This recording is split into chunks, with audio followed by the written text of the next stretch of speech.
So UNILAG refused you admission at 15 and you had over 300 in JAMB. You had just finished your WAEC. You had 7 A's and 2 B's. And they refused you admission on the grounds that you were 1 year short of the age that you're supposed to be in 100 level. Yeah, that doesn't really make much sense. How shocking. What I even right now thinking about it, it makes absolutely no sense to me. Yeah. Because I could imagine how you had to wait 1 year. Oh, this is such a good space because this actually starts to bring in a lot of things. I was really, really, really upset by this. Like I was, for multiple reasons. One, people don't know your story. So I don't know if you remember, but we used to sell water in my house. So for that year, I used to sit out and help sell water. So I would overhear people saying things walking past me and be like, look at this one, you should not go to school. And I'm sitting there like, okay. And it really was annoying. And at the time, you know, in Nigeria, we don't really talk about our emotions to our families. It's kind of weird. But I was really feeling really sad. Like I was really sad. And of course, like my parents are trying to figure out a solution. You don't want to add to the burden. I was feeling really sad. I felt really upset. I remember talking to God and I said, I don't understand. What more do you want me to do? Like I've literally done every single thing right and I'm stuck here. And it's not like the JAMB could carry over to the next year, right? It was like, it was gone. All your work was gone. Exactly. The JAMB was gone. You had to write it again. Yes. So to me, it was an humbling process. Yeah. The truth was, I think I can remember coming home and seeing you at home, knowing the fact that you had to write this JAMB again, and not because you failed, but because you were too young. It broke me, I won't lie to you. Wow. Because just looking at you, I saw the way you carried it with so much grace, but I knew that you were feeling it because your friend had gone to school, almost all your friends been in uni. Yeah. I would tell you that I know of people that had to go and forge their age. Yes, yeah.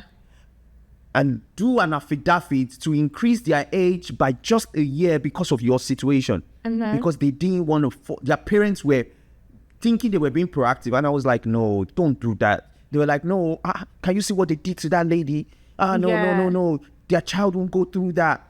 And but there was no way. But I saw the way, because the truth was your family had that option. Yes, we did. My mom's a nurse.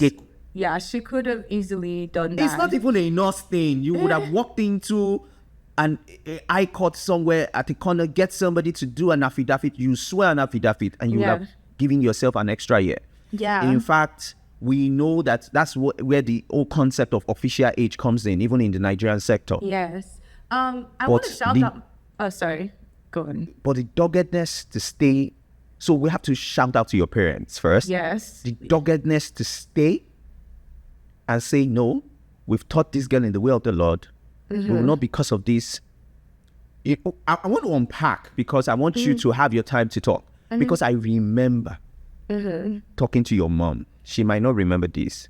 But let me not even drop that yet, because I want you to go further. Then I would say what I said to her. That did she even think about it? Did it cross her mind during chaos that God was planning something? And she was like, I didn't see it.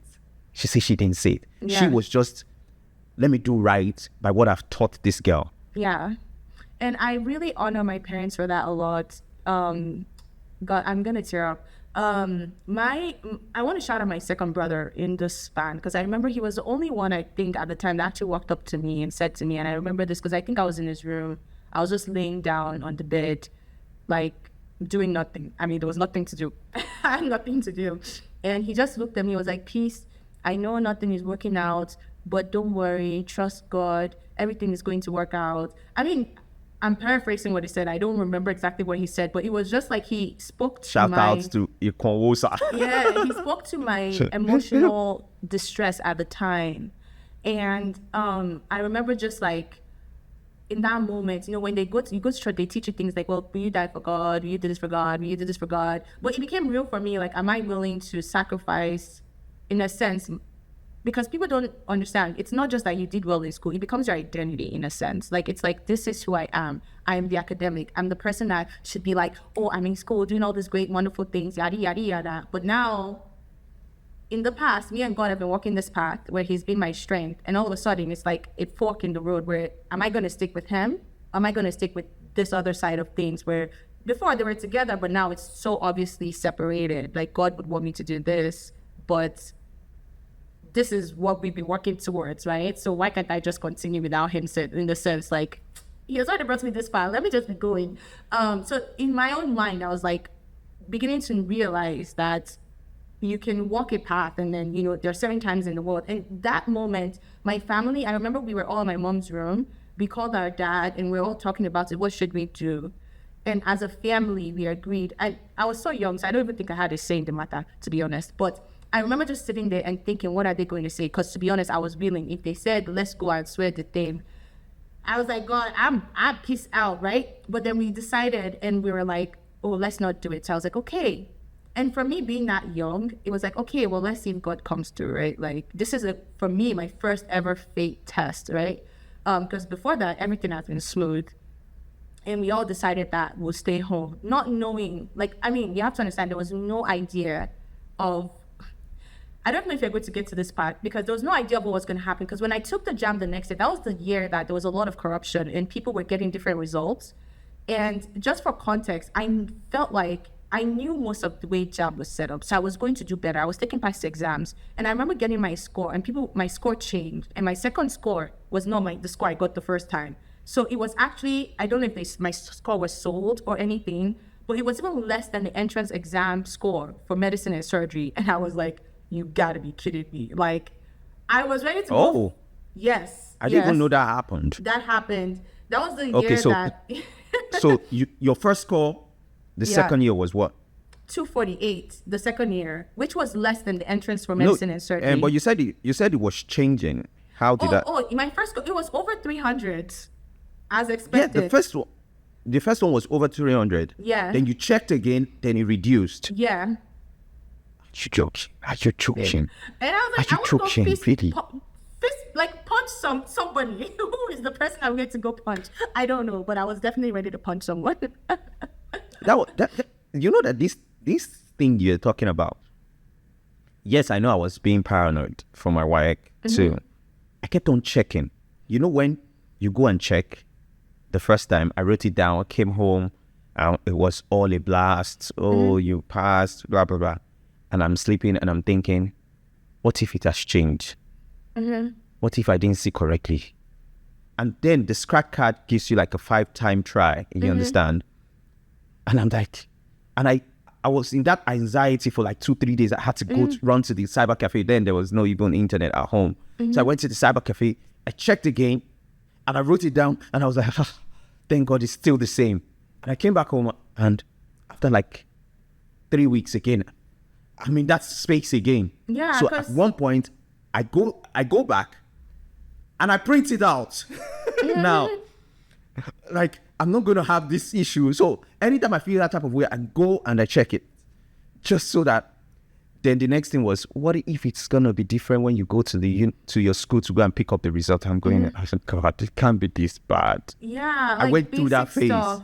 So imagine you now checking it, coming home to tell people the result, and maybe for one reason or the other, you didn't print it out. Then you go and check it and it's changed. Yeah, it was like, what is going on? Like, I don't understand. I was like, God, what have I done to you? Like, seriously, I was so stressed in every way, like spiritually, emotionally.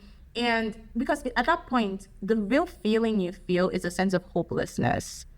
And when the Bible says, trust in the Lord with your heart, or hope in the Lord, it begins to make sense because you realize how frail our systems are, right? How frail human systems are, how messed up it is.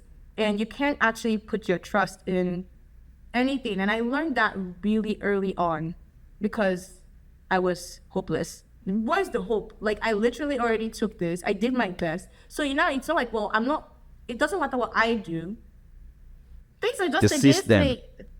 The system just messes up. And I can't control this other thing. It's so much bigger than me. So you feel the weight of that on your tiny little head. Like, this is a lot to like process as like 15 years old or 16 years old, right? So it was heartbreaking.